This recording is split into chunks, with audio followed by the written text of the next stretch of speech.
नमस्कार, दर्श न्यूज के इस खास कार्यक्रम में आप सभी दर्शकों का स्वागत है, जहां हम बात करते हैं आपके स्वास्थ्य से जुड़े समस्याएं और उसके निदान की।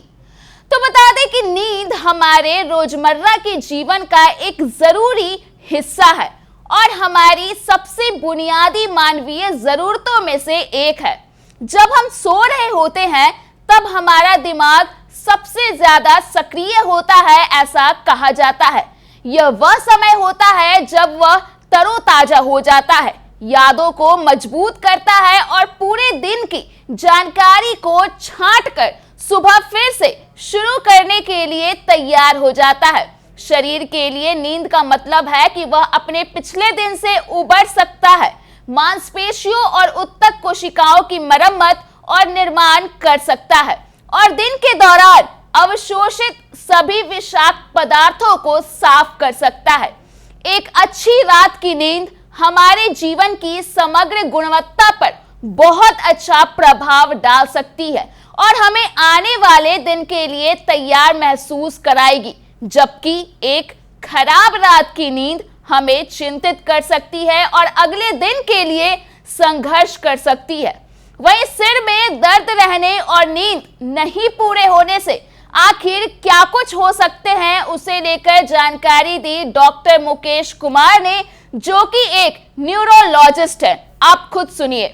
देखो, सर दर्द को हम लोग दो पार्ट में डिवाइड करते हैं। एक होता है सर दर्द, जिसको आपके शरीर के अंदर की व्यवस्था जो आपको सर दर्द कराती है, और दूसरा होता है सेकेंडरी हेडेक। सेकेंडरी हेडेक का मतलब कि सर के अंदर कुछ हो गया, जैसे इन्फेक्शन हो गया, ट्यूमर हो गया, नस फट गई या कुछ गांठ बन गई, उससे आपका सर दर्द हो गया। तो इसको हम लोग प्राइमरी हेडेक और सेकेंडरी हेडेक में डिफ्रेंशिएट करते हैं।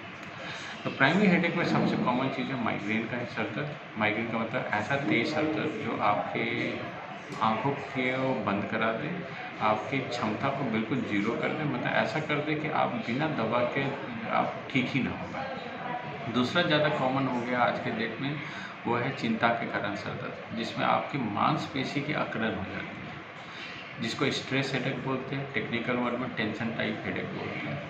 टेंशन टाइप हेडेक हमेशा सर के पीछे वाले हिस्से में होता है और उसके साथ बदन दर्द, कंधे का दर्द, कमर दर्द सब उसके साथ बना होता है। इसका मुख्य कारण आपकी नींद की समस्या है। यदि आपकी नींद 10 मिनट के अंदर में नहीं आती है, जैसे नींद हम भी जब भी बोलते हैं तो उसका 3 पार्ट होता है। पहला पार्ट, आप बिस्तर पर लेटे कितनी देर के बाद नींद आ रही है। दूसरा पार्ट, आपकी नींद कितनी देर के लिए रह रही है। और तीसरा, जब आप सुबह उठते हैं तो फ्रेश महसूस करते हैं, तरोताज़ा महसूस करते हैं कि थकावट महसूस करते हैं। पहला पार्ट में देखा जाए तो नींद बिस्तर पर लेटने के 10 मिनट के अंदर आ जानी चाहिए। ज़्यादातर हम ओपीडी में ये देख रहे हैं कि जो युवा वाले मरीज हैं वो फ़ोन के कारण या किसी और चिंता के कारण या अपने कैरियर के कारण उनकी नींद में बिस्तर पर लेटने के बाद 1-1 घंटा 2 घंटा नींद आ जाती है। कई लोग की ये समस्या होती है, वो तो रात भर जगे ही रह जाते हैं, सुबह 5 बजे जाके नींद आती है। तो वो निद्रा जो होती है वो आपके शरीर की थकावट को रिवर्स करती है, मतलब आप दिन भर जितने भी थके होते हैं उसको जीरो करने का काम नींद का होता है। यदि आपकी नींद में गड़बड़ है, आपकी नींद समय से नहीं आ रही है, संतुलित नहीं आ रही है, समुचित नहीं आ रही है, आपके शरीर की थकावट वापस नहीं जाएगी और वो थकावट बढ़ते बढ़ते बढ़ते आपके शरीर को, गर्दन को, कमर को और इवन सर को के दर्द को में कन्वर्ट हो जाएगी। इसको हम लोग स्ट्रेस हेडेक या समटाइम्स क्रोनिक डेली हेडेक भी बोलते हैं। अब सर दर्द तो कॉमन है। अब सर दर्द यदि आपको कई सालों से, मोर देन 5 ईयर्स है, तो इसका मतलब है कि आपके शरीर की शारीरिक क्षमता ही ऐसी है जिसे कहा से सर दर्द होने की टेंडेंसी है। अब स्ट्रेस हेडेक में दोनों पार्ट हो गया। एक हो गया दवा का पार्ट, हम मेडिसिन दे दिए। दूसरा पार्ट होता है non medical part. Non medical part में सबसे अच्छी बात ये पहला बात होता है योगा करना, मेडिटेशन करना, और सबसे बड़ी बात कि आपको ये ध्यान देना कि नींद सबसे ज़रूरी हिस्सा है। नींद को ख़त्म करके आप अपने कैरियर को या अपने एजुकेशन को ठीक नहीं रख सकते। जब तक आपका नींद अच्छा नहीं होगा, आपका एजुकेशन भी अच्छा नहीं होगा। तो हमेशा ध्यान रखिए, जब भी बिस्तर पे जाइए 5 मिनट के अंदर नींद आ जानी चाहिए, 5 घंटे की लगातार होनी चाहिए, और जब सुबह होंगे तो तरोताज़ा महसूस करना चाहिए। यदि निद्रा नहीं रही तो आपकी एजुकेशन भी नहीं हो पाएगी, जो बाद में आपको तंग करेगी। इसके अलावा नींद और लोगों के रोजमर्रा की जिंदगी को लेकर डॉक्टर ने क्या कुछ खास बातें बताई, आप वो भी सुन लीजिए। जो भागने की प्रवृत्ति होती है उसको हम लोग पारासोम्निया बोलते हैं। जो नींद होती है, नींद में दो पार्ट होता है, एक रेम स्लीप मीन्स मतलब कि सपना वाला स्लीप, और एक होता है एनईआरईएम स्लीप मीन्स जब हम बिस्तर पर लेटते हैं तो पहले एनईआरईएम होता है मीन्स स्टेज 1, फिर स्टेज 2 होता है, फिर सपना वाली नींद आती है, और फिर स्टेज 3 होता है, और उसके बाद नींद वापस टूट जाती है। सपना वाली नींद हमेशा 1.5 घंटे, सोने के 1.5 घंटे के बाद शुरू होती है, और वो 1 से आधे घंटे से लेकर 1.5 घंटे तक रहती है। उसमें ये सारी दिक्कत ज़्यादा होती है। मीन्स एक बीमारी है कि जैसे वो मरीज़ चलने लगता है, दूसरा ये है कि वो हाथ पाँव चलाता है, वो बहुत हाथ पाँव चलाता है, ऐसा लगता है जैसे वो किसी से सपने में फाइट कर रहा है या किसी से लड़ाई कर रहा है, किसी से बाताबाती कर, ऐसा लगता है कि जैसे सपने में कुछ कर रहा हो वही अपने नींद के दौरान में हाथ पर हिला के बात करता है। कभी कभी कुछ लोग बातें करते लगते हैं, बोलते हुए महसूस होते हैं। कभी कभी मिर्गी का दौरा भी इसी समय पड़ जाता है। फिर कभी कभी ऐसा होता है कि मरीज़ जाके कुछ अपना खाना पीना या कोई ऐसी चीज़ कर देता है जो उसके ध्यान में रहती है कि भैया ये करना है, छूट गया, अब कैसे करें। तो ऐसा बहुत सारी प्रवृत्ति होती है, पर ये जो भी होती है आधे 1 घंटे के लिए होती है। नींद लेटने के 1.5 घंटे के बाद आती है, और उसके बाद वो आधे घंटे का रह के फिर ख़त्म हो जाती है। यदि ये परिस्थिति बहुत बार हो, महीने में 1 बार से ज़्यादा हो, और ये कभी कभी आपको नुकसान करे, तो उस परिस्थिति में हमें दवा देने की ज़रूरत पड़ती है, नहीं तो योगा से इसको भी कंट्रोल किया जा सकता है। सर्वाइकल स्पॉन्डिलाइटिस, कमर स्पॉन्डिलाइटिस बोलते हैं। स्पॉन्डिलाइटिस जनरली गर्दन और कमर का होता है।